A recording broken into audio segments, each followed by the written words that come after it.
Oakvale Case File, Diana Felter, File Number 522, River of Chaos. She is an undisturbed individual to which no monetary value may be desired. This is to say that Diana is a prostitute. Her fairly complex life started out as mundane, but the desires for better living have contributed to an intense desire for monetary power, where little else has allowed so much growth in such a short amount of time as that of prostitution. But beyond her desires for money grew an intense desire for pleasure, a pleasure that is not a requirement of her profession. Diana analyzes people. By this I mean her ability to understand the thinking process of a customer may surmount to an in-depth analysis of their psyche, to a point in which she has the ability and the desire to destroy their entire existence. That is to say, she enjoys manipulating her customers into inevitable self-destruction to the extent of death. She is considered undisturbed not as a part of the fact that there is a clear sociopathic tendency submerged within a narcissistic personality. That is quite a disturbed individual. No, she is undisturbed in the sense that her extracurricular activities outside the scope of her profession do not disturb her. She feels no remorse, no guilt, no pity for her victims. If it were not for the clear state of her mind and personality, she would be a phenomenal psychiatrist.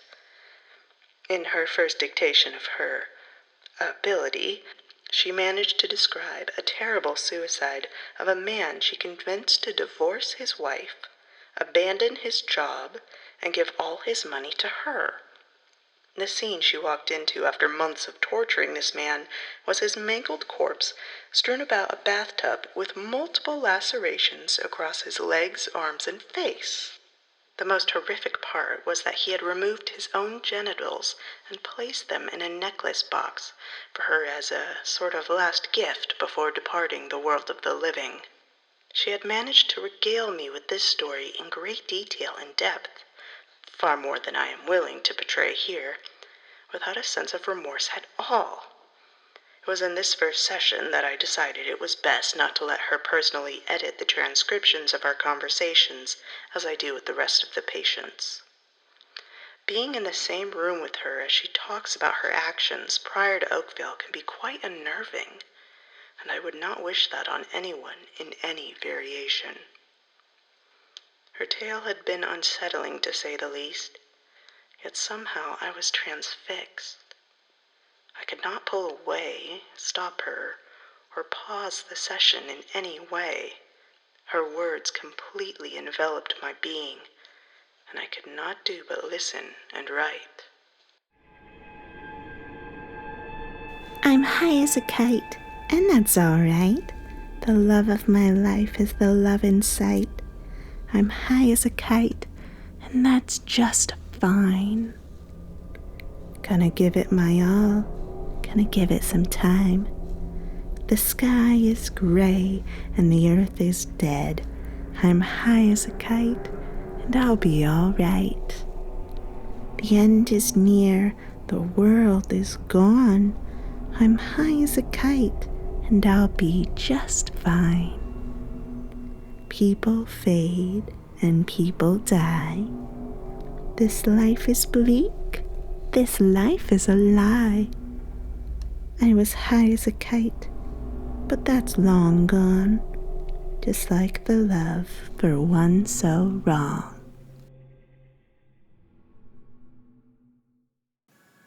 Oakvale Case File, Dr. Amanda Morrison, File Number 209, Methodology.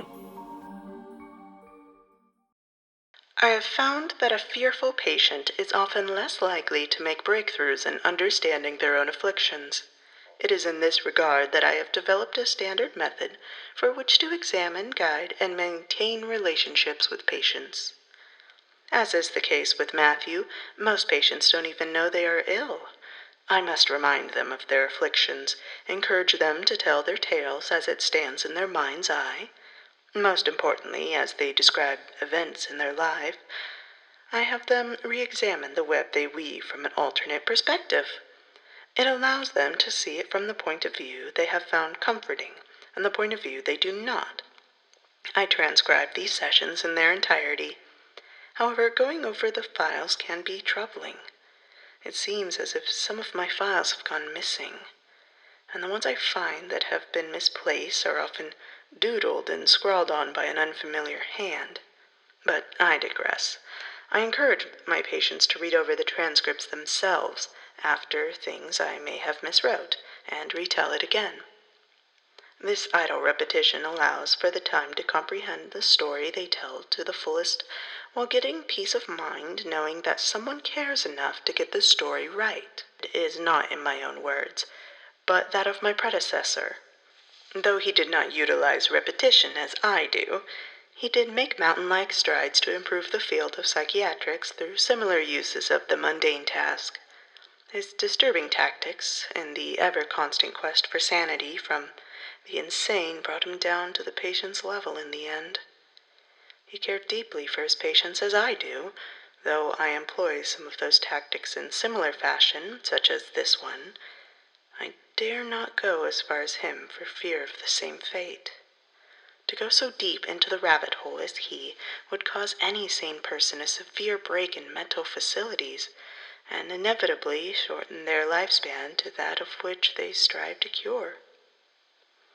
It is in my hopes and dreams that their lives are saved, that their mental faculties can be rectified to the status of sane in an effervescent need for understanding. Trauma is the worst cause to the ailments I treat, but not the singular.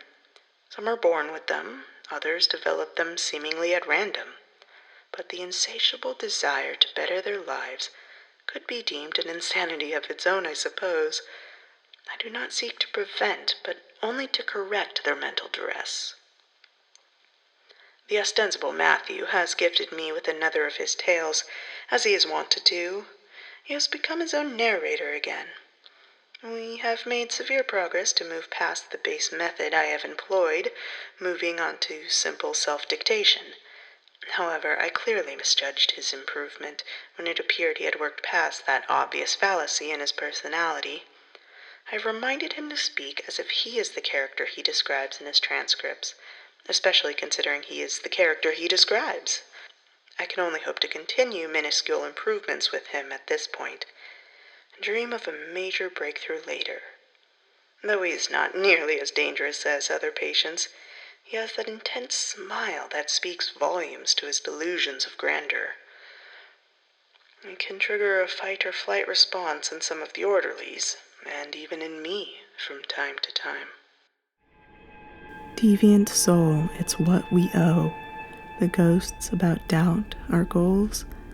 Goody, goody, it's all we got. Fruity, fruity, that's what we thought. Doubtful souls torn between, as earth and heaven, that's how it's seen. Drifting to into his bliss and glee, for uncertainty sets you free. Sinner's remorse, an untold force, it explodes and grows, casting love and hate, causing ugly debate, wrecking life, so sharpen your knife and commit the crime. Immortal sin, now let it begin.